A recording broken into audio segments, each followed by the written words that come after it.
For some players, the starter Pokémon that you get at the beginning of each game are just the ones you use until you stock your team with unstoppable legendaries. For others, they're the cherished friends who are there with us for the entire journey, from our first steps into the tall grass all the way to the Elite Four.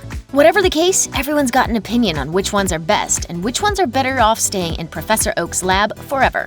From Gen 1 all the way down, here's every single starter Pokémon ranked from worst to best. Chikorita. In a 2016 poll, Japanese gamers voted Chikorita to be the most seriously useless starter Pokémon, and folks, they are not wrong. In an attempt to make something cute, the designers of Pokémon Gold wound up with what appears to be a lumpy pear with gigantic eyes, and needless to say, that one backfired on them. To make matters worse, it doesn't really change as it evolves. Unlike the drastic shift that you see from other starters, this one just sticks you with a squishy-looking lump for the long haul. Thanks, but no thanks, Professor Elm. Mudkip. If you remember Mudkip at all, it's probably because it was the subject of a meme from the mid-2000s. What you might not remember is, well, anything else, really, since Mudkip is the most forgettable starter of all. Look, we know nobody was going to pick anything else if the Pokémon that evolves into Blaziken was available, but come on, Game Freak. You could have at least tried. Treecko. For some gamers, the lowest point of Pokémon aesthetics comes when the designers just take a random inanimate object, like an ice cream cone, a chandelier, or a literal garbage bag, slap some eyes on it, and call it a day. Even with those, though, you have to admit that there's a little creativity in turning an inanimate object into an animal. Treecko doesn't even go that far. Gen 3's grass starter is just a lizard that looks like it hates you. No, seriously, that's it. There might be some more merit to it if it evolved into anything special, but no. Its final evolution, Sceptile, is just a larger lizard with a self-satisfied smirk that it absolutely did not earn. Froakie. It's tough to evaluate the starters on their own without taking their final evolutions into consideration, and for Froakie, it's more difficult than most. Greninja, its third and final form, rules. This thing though, unlike other starter Pokémon, Froakie just looks confused. It's like it doesn't even know what it's doing here, and it's not a bad choice in the long run, but the absolute definition of greatness coming from humble beginnings. If you define greatness as a 5-foot frog that's also a ninja. Totodile. Totodile suffers from the same lack of imagination that plagues the other Gen 2 starters. The good news, however, is that when you start off as a neon blue crocodile and just grow up into a larger neon blue crocodile, that puts you a few steps ahead of a formless green blob that may at some point become a flower. Chimchar. Maybe it's just us, but it seems like there's something just a little off about Chimchar. It could be that a monkey that's on fire is yet another one of those first idea that pops into your head type Pokémon, or maybe it's the idea that even in the context a game built around the idea of adorable animals shooting fire at each other, sending a tiny primate into battle still feels a little too real. Fight, pig!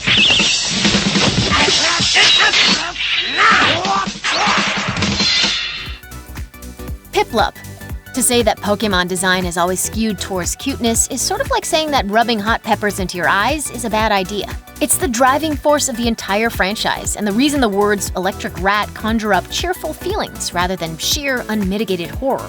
For the starter Pokémon, the champion of cuteness is clearly Piplup, a pastel baby penguin that might as well be made of cotton candy and wishes. By the time it evolves into its final form as an emperor penguin with a trident for a face, it's gotten all the edges that it needs. Pikachu. On the off chance that this is your first ever exposure to Pokémon, this is Pikachu. He's the most well-known Pokémon in the world, the mascot for the entire franchise, a fixture of the Macy's Thanksgiving Day Parade, and arguably the most beloved fictional animal of all time. Getting the chance to set off on your Pokémon journey with one of these cute little guys at your side is every kid's dream, right up until you find out that he's not actually that great to be stuck with for the entire game. Don't get us wrong, we love him as much as anyone, but the only reason Pokémon Yellow even offers him as a starter is so that you can feel like you're playing the role of Ash Ketchum, and no one should want that, ever. Torchic. Torchic might not seem like anything special on its own, but it represents one of the greatest glow-ups of all time. Its humble beginnings eventually pay off with Blaziken, its third and final form, which is basically a Muay Thai phoenix who sets its own hands on fire before punching its enemies, like the pocket monster equivalent of Tony Jaa. If its other two forms were even remotely that good, it would have a solid shot at topping this list. As it stands, it's still a worthy choice for Gen 3. Oshawott.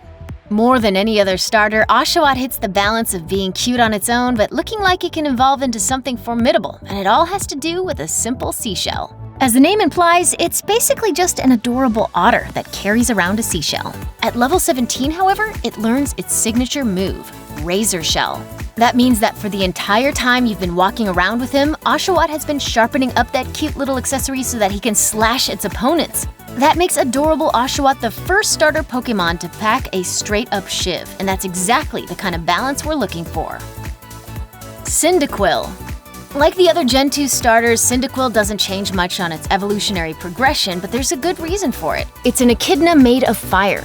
It's only slightly more threatening than its real-life equivalent, but there aren't a lot of ways to improve on that. And really, it's not even close when your other choices are Totodile and, we've honestly forgotten what the other one was.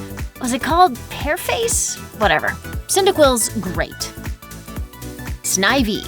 Most starter Pokémon have their beginnings in a form that looks friendly. Snivy, on the other hand, could not be less interested in friends. There's a charming sort of pretentiousness to him that makes it seem like he wants to go with your rival instead. By all rights, that should be something that makes him easy to hate. But since it's so rare to see a Pokémon act like it's out of your league, it comes off as downright delightful. Popplio. It's easy to argue that the Alola region had the best trio of starter Pokémon since the original Red and Blue, and Popplio has one of the weirdest high concepts in the entirety of the franchise. It's a circus-performing mermaid dog. That sounds like the sort of thing you'd come up with if you sneezed while you were holding a bag of magnetic poetry, but it's also heartbreakingly adorable. It's just a shame no one likes it as much as the other starters in Gen 7. Turtwig. Turtwig is one of the few Pokémon that actually seems a little bit majestic right from the start. Admittedly, it doesn't quite get there until it finally evolves into Torterra, a giant armored world turtle that radiates a quiet strength and peacefulness. But even in its first form, Turtwig has a hint of epic mythology to it that makes it the thinking person's pocket monster. Chespin. Chespin is meant to be sort of a hedgehog that's also a chestnut, but thanks to the winding road of pop culture influences, it looks a lot more like the designers were attempting to create a fursona for Louise Belcher from Bob's Burgers. That image only gets more ingrained when you look at her next to her fellow Gen 6 starters, with Froakie's cautious apprehension coming off as pretty Tina-esque. Sadly, the game doesn't really bear that out, but it does give us a glimpse at a world where Professor Sycamore tells them, "You're my Pokémon friends and I love you." But you're all terrible at what you do here, and I feel like I should tell you, I'd fire all of you if I could. Squirtle. Squirtle is the only starter Pokémon that evolves into a form that literally has gigantic cannons growing out of its back, but turning into a full-on living tank isn't his only attribute. He's also the starter Pokémon that has the best story in the anime. Charizard might have the tragic backstory and the conflict with Ash, but Squirtle has a posse, the Squirtle Squad, made up of Squirtles that have been abandoned by their trainers who joined up to support each other and show that they don't need a trainer. Squirtle is like the thug life. You don't choose it, it chooses you. Tepig. Tepig undergoes a staggering transformation once it evolves into Emvor, becoming a swole, fire-bearded razorback that stands 5 feet tall. Even in that form, though, it retains a little bit of the cuteness that it has as the sizzling piglet you can pick up from Professor Juniper. It's a pig that exudes cuteness, has a spring-like tail, and definitely smells like bacon all the time. Who can say no to a Pokémon that always reminds you of a delicious breakfast? Not that we ever, eat a Tepig, that is. You should never eat your friends, even if they do smell like they'd go great with waffles. Bulbasaur. Of the 3 original starters, Bulbasaur is the one that changes the least as it evolves, but it's cute, strong, and may or may not have inspired the name of a recently discovered real-life dinosaur. It might not top this particular list, but it certainly remains #1 in plenty of people's hearts. And the entire 800-entry Pokédex, too. Fennekin. Despite its instant adorability, Fennekin's design might come off as a little lazy. All of its exaggerated traits are lifted directly from the big-eyed, huge-eared Fennec fox. The real-life version even has the same color scheme, meaning that at first glance, this thing wasn't even as creative as Totodile. But as cute as Fennec foxes may be, they do not usually transform into full-on wizards with wands that function as flamethrowers. Making the leap from a real-world animal to a semi-humanoid creature that can roast its enemies with the power of darkest sorcery is exactly what makes Pokémon so great. Rowlett.